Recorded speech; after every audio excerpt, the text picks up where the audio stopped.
Bienvenue au siège de l'Union à Damary-Lélis pour ce 5e sabbat de l'Union. Cette année est placée sous le signe de l'espérance vécue et surtout partagée. 4 invités de marque conduiront une réflexion à laquelle nous vous invitons à prêter toute votre attention. Tant de diversité. Nous sommes tous différents. Nous venons de différents horizons. Nous avons des styles vestimentaires variés. Nous pratiquons différents métiers. Et nous portons des cultures dissemblables. Et pourtant, nous aimons tous célébrer. Nous étudions tous les Écritures. Nous avons tous besoin de nous recueillir et de prier. Vivre des relations authentiques et une spiritualité profonde parce que nous sommes complémentaires. Tous ensemble, nous formons l'Église adventiste du 7e jour, unis par la même mission.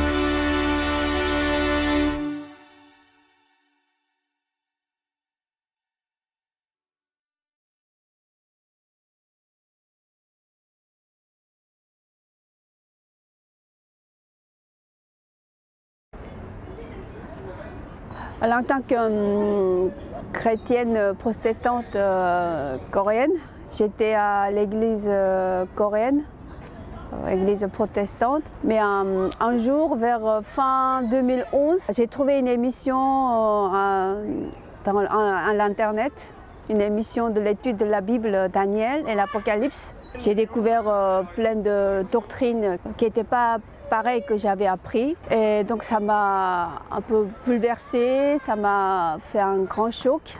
Et après, donc vers début de 2013, là j'ai parlé à ma sœur et à mes enfants d'abord, qui étaient aussi chrétiens dans la même église protestante. Et surtout, voilà, j'ai annoncé que voilà, une des 3 grandes choses que j'ai découvert, que nous étions dans les erreurs. Et quand j'ai parlé à mes enfants et ma sœur surtout, voilà, ils étaient d'accord avec ce que je leur dis, en étudiant, en vérifiant avec la Bible. Et on a décidé tout de suite de quitter l'église où on était. Et on a dit, voilà, on va célébrer le culte, respecter le jour de sabbat entre nous, en famille. Donc ainsi, nous avons commencé de faire le culte à la maison, en famille. Mais pendant 5 ans, on a fait le culte entre nous. Mais surtout, nous, on a essayé de faire pendant le jour de sabbat. Surtout, on étudiait la Bible avec les enfants, avec l'échange en dialogue.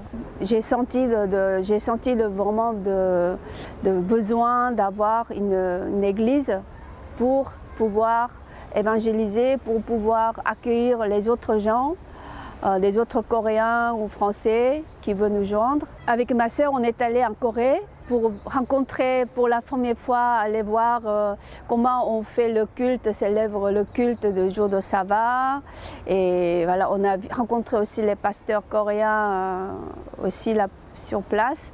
Donc ça nous a fait vraiment, c'était très émouvant et voir les autres adventistes coréens. Et on a parlé de notre communauté, de notre famille, mais nous avons expliqué que nous respectons le jour de sabbat, nous croyons aussi en doctrine de l'église adventiste. Et donc l'année dernière, donc, on est rentré et puis on a dit, toujours juste on prie à le Seigneur parce que je suis sûre que le Seigneur il va nous guider, comme Dieu m'a guidé jusqu'à présent. Et là, au début de l'année, on a eu un contact par intermédiaire un monsieur coréen qui est adventiste et que nous avons rencontré vraiment par hasard, par une circonstance vraiment inattendue. Et par ce monsieur, qu'il connaissait un pasteur coréen qui était à Berlin début de l'année 2000. Et donc lui, dans son cœur, il avait une vision de fonder une église adventiste pour la communauté coréenne à Paris. Et quand j'ai contacté ce pasteur, lui, voilà, il voulait nous rencontrer. Et ensuite, tout de suite, voilà, 2 semaines après, le pasteur, il est venu. Il n'a pas hésité à venir tout de suite pour nous joindre et pour établir ou fonder une église adventiste à Paris. Voilà, maintenant, depuis voilà, le 1er mars où le pasteur est arrivé, déjà, il y a 3 familles qui nous sont rejointes. Et puis, voilà, par l'aide de la Fédération du Nord, de la France, de l'Église adventiste, nous sommes voilà, en train de fonder de l'Église coréenne à Paris. Alors on vient de trouver un local où on peut célébrer le culte de sabbat. Et voilà, tout cela, c'est un témoin pour moi et pour nous tous, pour toute notre famille, que notre Dieu est notre Père céleste et nous sommes leurs enfants. Et c'est un témoin et une preuve que nous sommes bien dans le bon chemin, de bon chemin vers le royaume des cieux. Alors l'Escale est une église adventiste où, pour être plus précis, l'Escale, ce sont des adventistes en église qui partagent une même vision et qui veulent vivre l'Église en fonction de cette vision.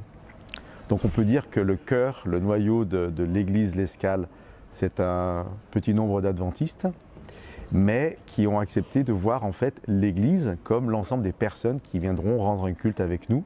Et les gens que nous accueillons à l'Escale sont des personnes qui sont en recherche, qui parfois appartiennent à une autre communauté chrétienne, parfois non, mais qui ont plaisir à découvrir Dieu, rendre un culte avec des adventistes.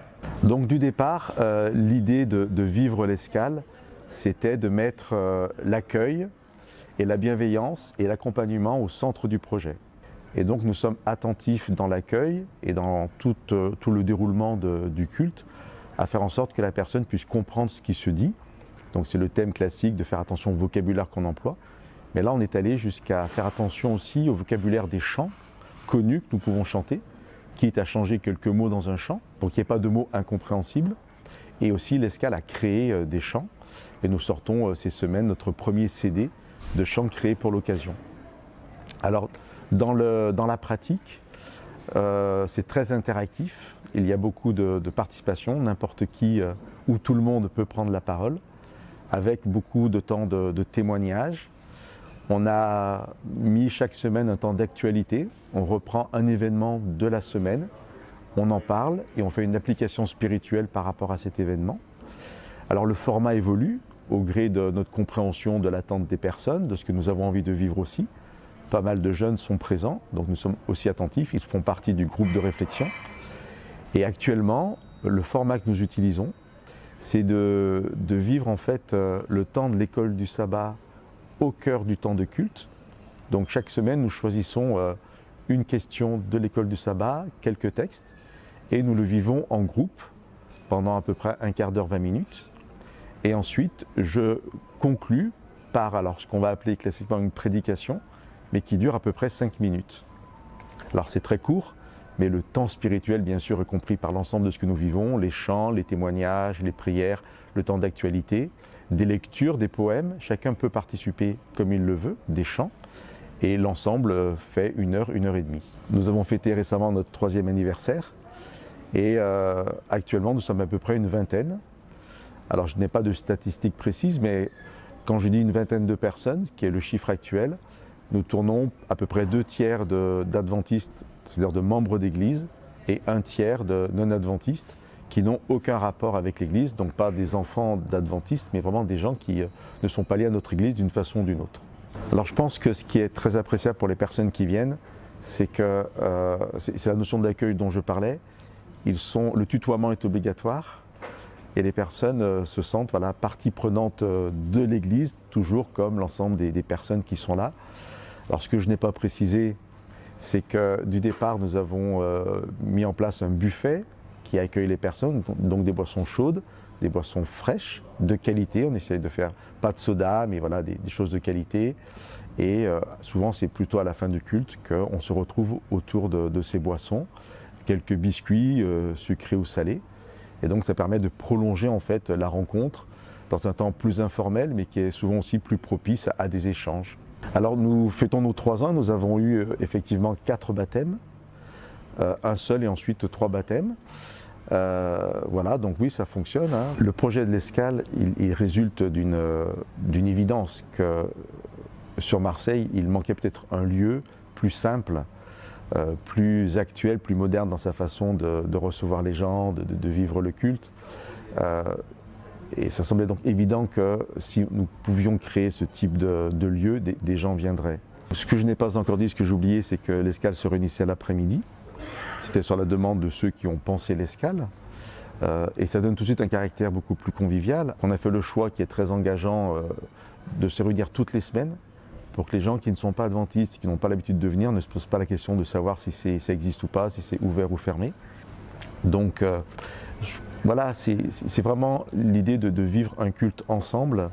Et si je devais le résumer, c'est un peu simpliste, mais c'est de dire que nous sommes persuadés que si nous vivons un culte avec notre foi, avec nos caractéristiques, et si nous prêchons l'évangile tel que nous le comprenons, si des gens viennent, ils entendront cet évangile prêché, et nous croyons que l'Esprit de Dieu est en capacité de toucher leur cœur et de les amener à un chemin de conversion. Et nous voulons être là, après les avoir accueillis, dans la bienveillance, pour pouvoir les accompagner à leur rythme, avec ce qu'ils sont, et peut-être justement avec un passé qui n'est pas forcément chrétien comme nous l'entendons, donc de s'adapter aussi à leur parcours et à leur rythme.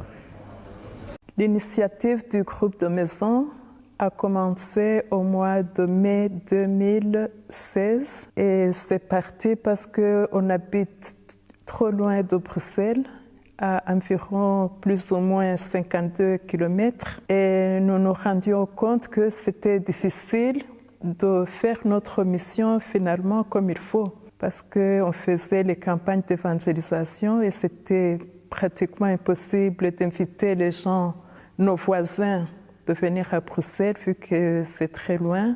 Et nous nous sommes décidés finalement de créer quelque chose, un groupe, où on peut inviter les voisins, les gens qui nous entourent, de venir partager la parole de Dieu.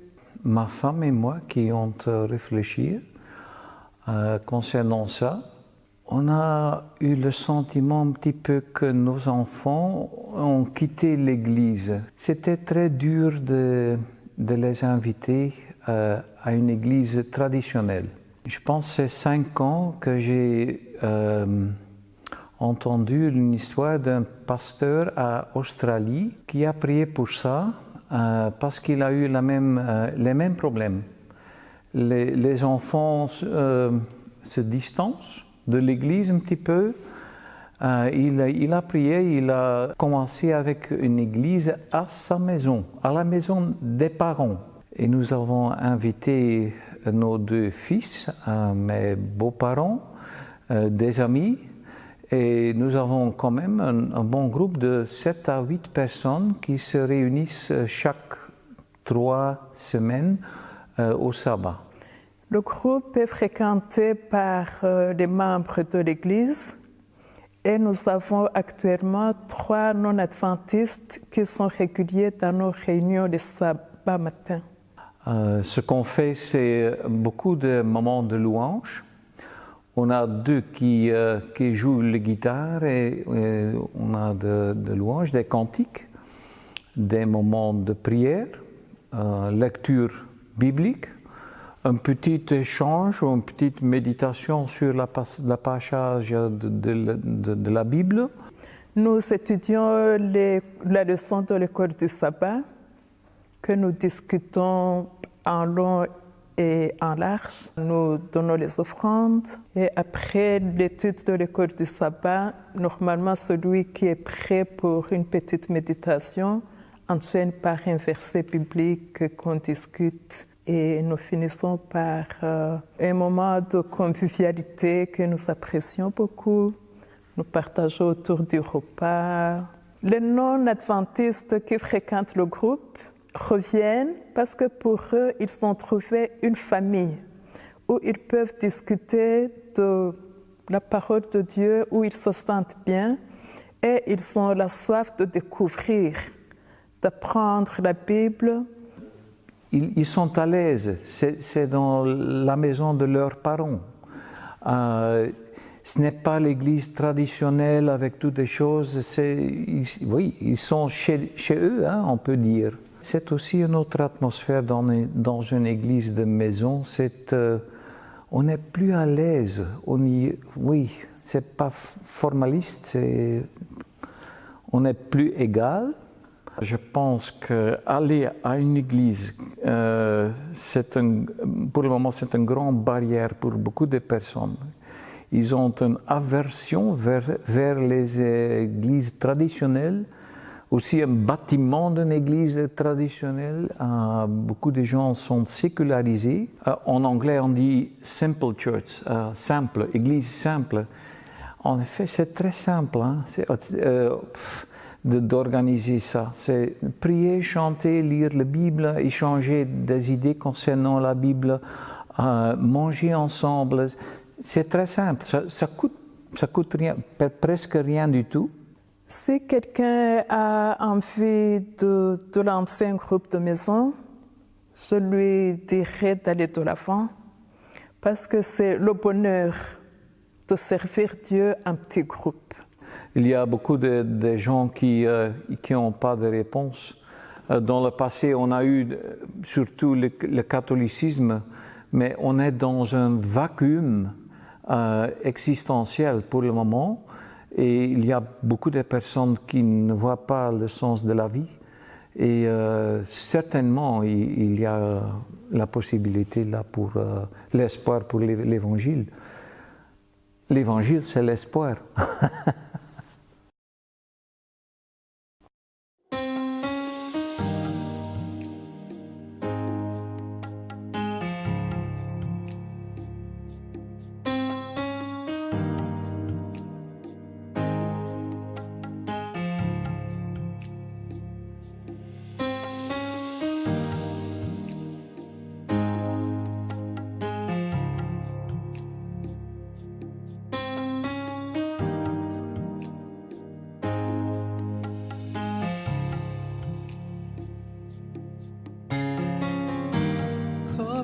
Seigneur, expliquer ton grand amour.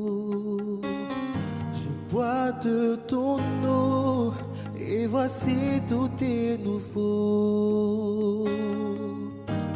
Puis-je exister sans celui qui m'a sauvé? Non, je ne peux, car ma vie l'a changé. Je m'abandonne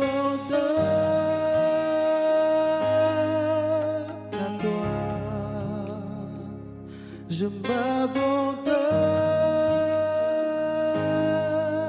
à toi. Je m'abandonne à toi. Je m'abandonne.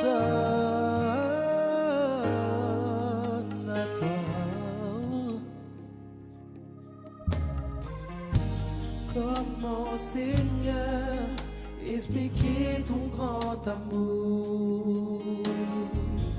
Je bois de ton eau et voici tout est nouveau. Puis-je exister sans celui qui m'a sauvé? Non, je ne peux, car ma vie l'a changé. Je m'abandonne à toi. Je m'abandonne à toi. Je m'abandonne à toi. Je m'abandonne à toi. Comment, Seigneur, expliquer ton grand amour? Je bois de ton eau et voici tout est nouveau. Puis-je exister sans celui qui m'a sauvé? Non, je ne peux, car ma vie l'a changé. Je m'abandonne à toi. Je m'abandonne à toi. Je m'abandonne à toi. Je m'abandonne à toi. Je m'abandonne à toi. Je m'abandonne à toi. Je m'abandonne à toi. Je m'abandonne à toi. Ma vie n'est plus la mienne, que la gloire te revienne. Je l'abandonne à toi.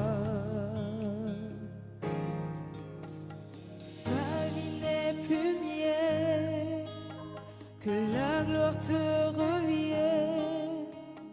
Je l'abandonne à toi. Ma vie n'est plus mienne, que la gloire te revienne. Je m'abandonne à toi. Ma vie n'est plus mienne, que la gloire te revienne. Je l'abandonne à toi. Ma vie n'est plus mienne, que la gloire te revienne. Je m'abandonne à toi. Ma vie n'est plus mienne, que la gloire te revienne. Je m'abandonne à toi.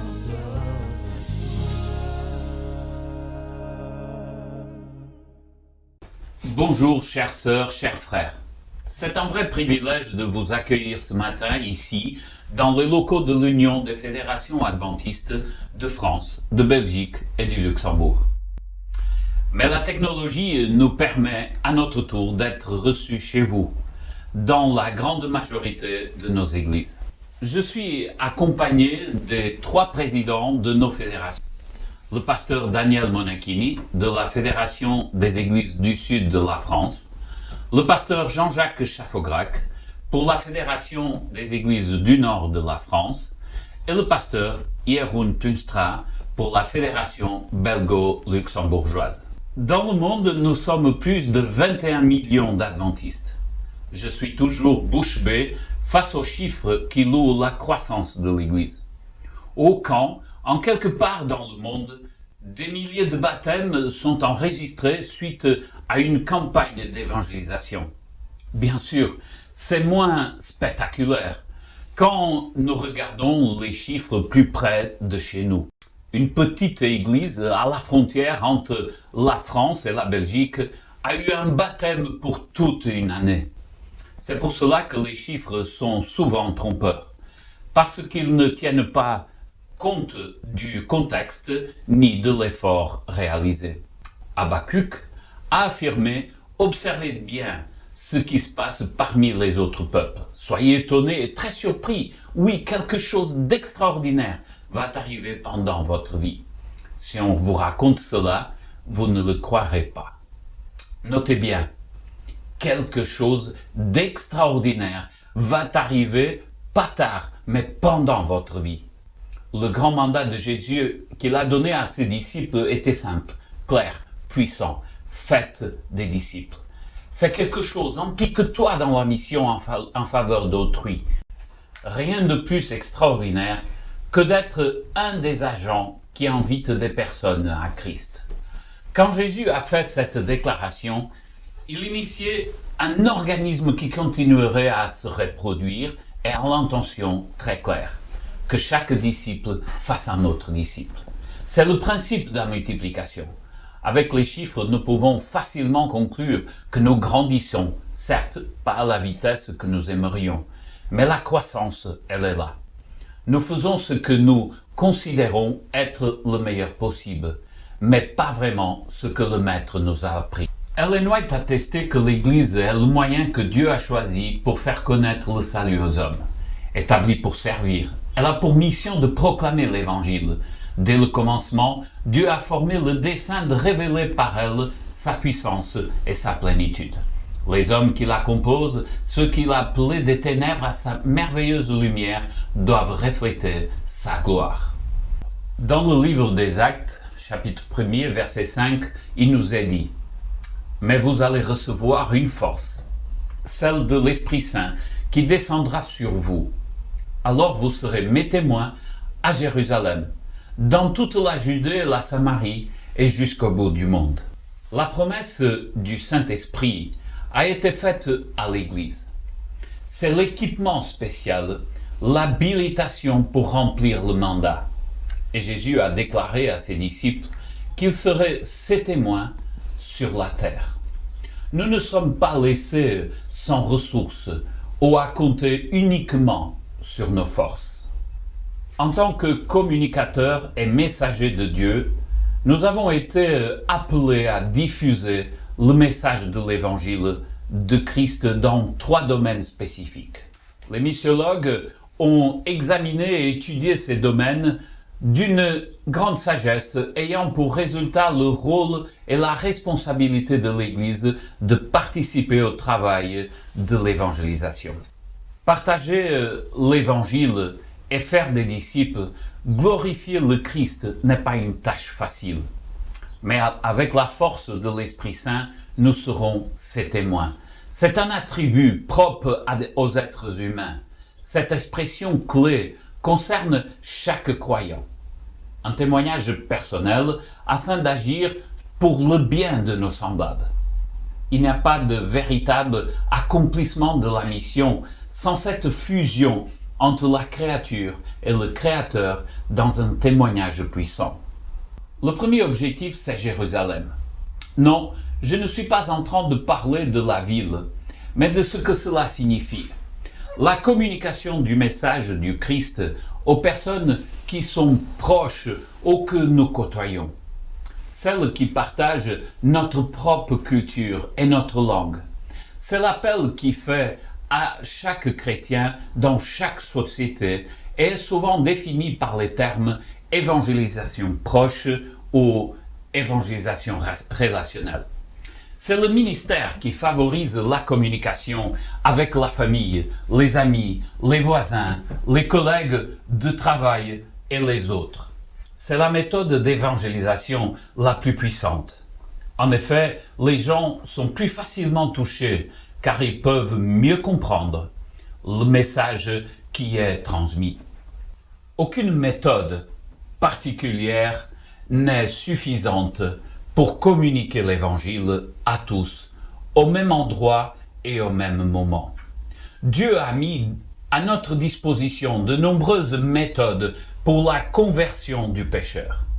Certaines méthodes ont permis une première prise de conscience de l'Évangile. D'autres aident à le consolider et à se décider pour le Christ. Je me tourne maintenant vers Daniel. Bonjour. Et j'aimerais poser la question, comment on peut vivre aujourd'hui cette évangélisation relationnelle?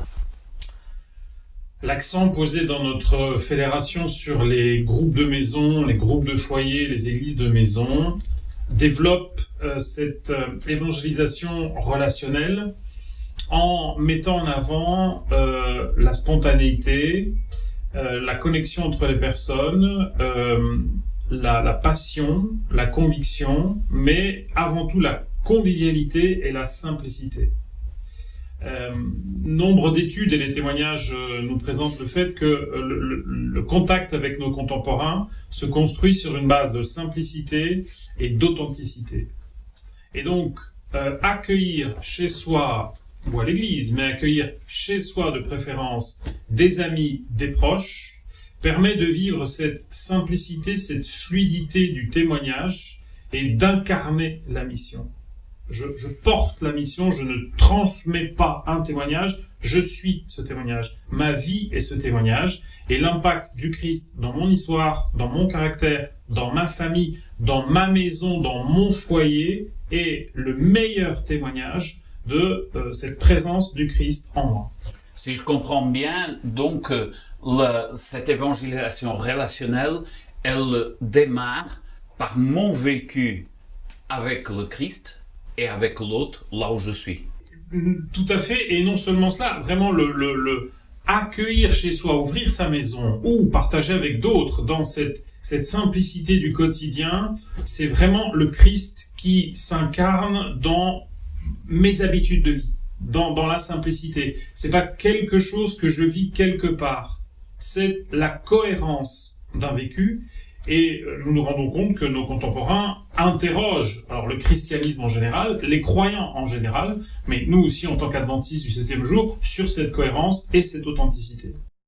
Il est évident que la croissance de l'Église locale dépend d'approches efficaces et de l'engagement personnel de chacun. Étant donné que la mission est progressive, l'évangélisation proche au relationnel constitue un préalable indispensable aux églises et aux croyants pour que nous nous engagions dans d'autres formes de mission. Après avoir parlé de Jérusalem, le texte des Actes parle de Judée et Samarie.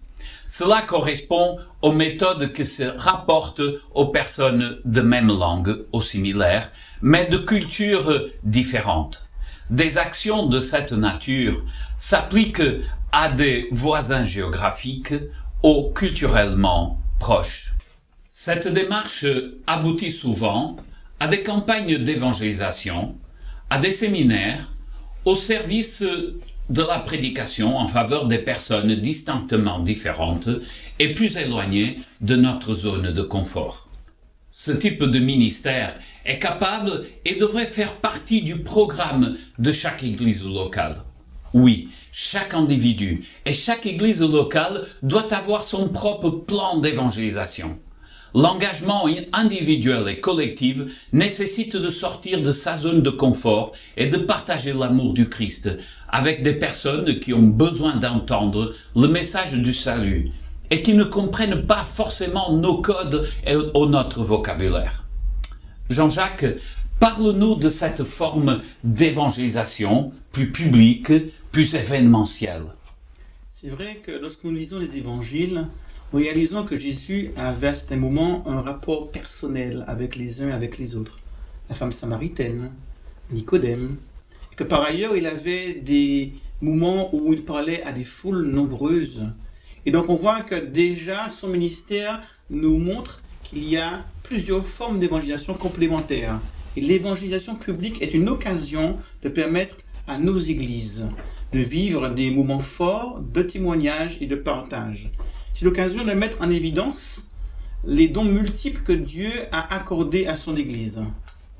Il est vrai que l'évangélisation publique fait intervenir un certain nombre d'actions pour préparer les membres, les équipes, les groupes à celle-ci. Cela veut dire que ce qui se passe avant a peut-être plus d'importance que ce qui se passe pendant des campagnes publiques. Il est important pour chaque membre déjà de pouvoir savoir qui ils pourront inviter. Donc quand je commence à prier pour mes voisins, pour mes collègues, pour mes amis, se constitue un réseau de personnes susceptibles d'être invitées à mon église. Et donc la préparation des membres d'église, de l'église, est essentielle pour ce type d'évangélisation.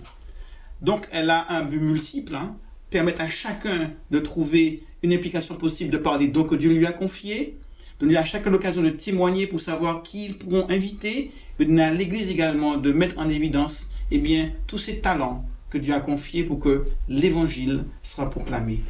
Dans le fond, ce que je comprends, c'est que cette évangélisation publique, elle doit être le point fort, le climax de tout l'engagement relationnel et individuel, là où nous sommes, de témoignage. En effet, c'est l'aboutissement d'un processus et non pas le début d'un processus.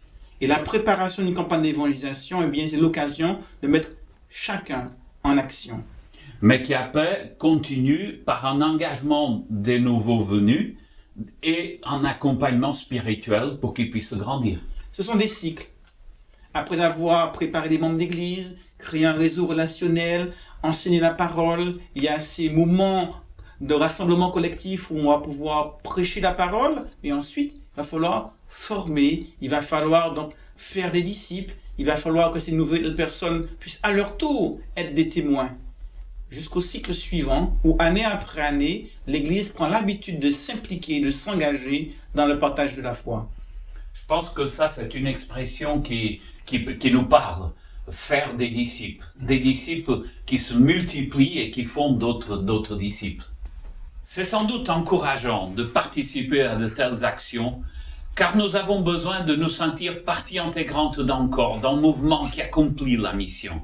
Le dernier terme que le texte des Actes utilise, c'est « et jusqu'au bout du monde ». Le bout du monde n'a pas besoin d'être géographiquement loin de nous. C'est la mission auprès des personnes de cultures complètement différentes.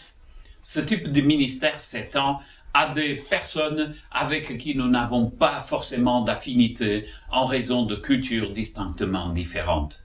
Des personnes qui ne comprennent pas forcément le sens des mots ou des concepts bibliques auxquels nous faisons référence et auxquels nous sommes attachés. Cela présente des défis importants, mais apporte également de grandes récompenses. Un travail efficace, c'est un service qui répond aux besoins de l'autre et qui est en mesure d'innover dans les approches vis-à-vis de l'autre.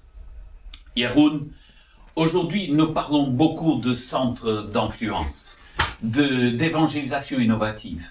Qu'est-ce que tu as à nous dire à ce sujet? Merci Ruben. Nos sociétés en France, en Belgique et au Luxembourg sont composées de gens venant de différentes cultures qui parlent notre langue ou non. Mais ce qu'elles ont en commun, c'est qu'elles ne comprennent plus notre langage d'église, ce qu'on appelle le patois de Canaan. Il faut donc les aborder de façon créative. Pour les gens qui viennent d'une toute autre culture et qui parlent une autre langue, il faut mettre sur pied des centres où l'on les aide à s'intégrer dans la société. Pour les gens qui parlent notre langue et qui partagent aussi notre culture, mais qui ne comprennent plus le langage de l'Église, il faut aussi développer une créativité et il faut donc offrir un centre d'espoir, mais plutôt dans le style d'un restaurant ou d'un bar, ou trouver une façon de parler de l'Évangile et de la foi qui ne ressemble pas à celle de l'Église. Toute une série de personnes de notre société ont une aversion, un rejet de l'Église en tant qu'institution. Elles n'en veulent plus. Pour les toucher, il faut être créatif pour ne pas ressembler à l'Église, tout en partageant les valeurs de l'Église. Et c'est la raison pour laquelle on parle beaucoup de centres d'espoir, de centres d'influence, parce que cela nous offre la possibilité à l'extérieur des murs de l'Église de malgré tout parler de foi, de Dieu et de ce que cela peut représenter dans la vie. Mais cela d'une façon qui parle plus aux gens, sans leur donner pour autant l'impression qu'ils deviennent des membres d'église. Et pour revenir à ce que disait Daniel, c'est très important que l'église ne ressemble plus à l'église. Des groupes de maisons tels que Simple Church sont devenus importants parce qu'ils ne ressemblent plus à l'église. Et pourtant, on peut y parler de sa foi. Peut-être est-ce cela le modèle auquel il faut revenir. Simple Church, huisgroepen zijn heel belangrijk geworden, omdat het lijkt niet op een kerk en toch kun je praten over geloof. En misschien is dat wel het goede model om naar terug te komen. Merci Jeroen. Je pense que nous quatre ici, nous représentons cette variété de méthodes d'évangélisation. Par nos origines, par ce qui nous distingue, mais en même temps par ce témoignage qui est puissant du Seigneur qui nous unit et qui nous donne le privilège de travailler à la mission. Le mot qui sous-entend toute activité missionnaire est « va ». Être chrétien, c'est agir, servir et aimer les hommes et les femmes au nom du Christ. La participation de chaque croyant est indispensable pour atteindre enfin les cœurs de nos contemporains.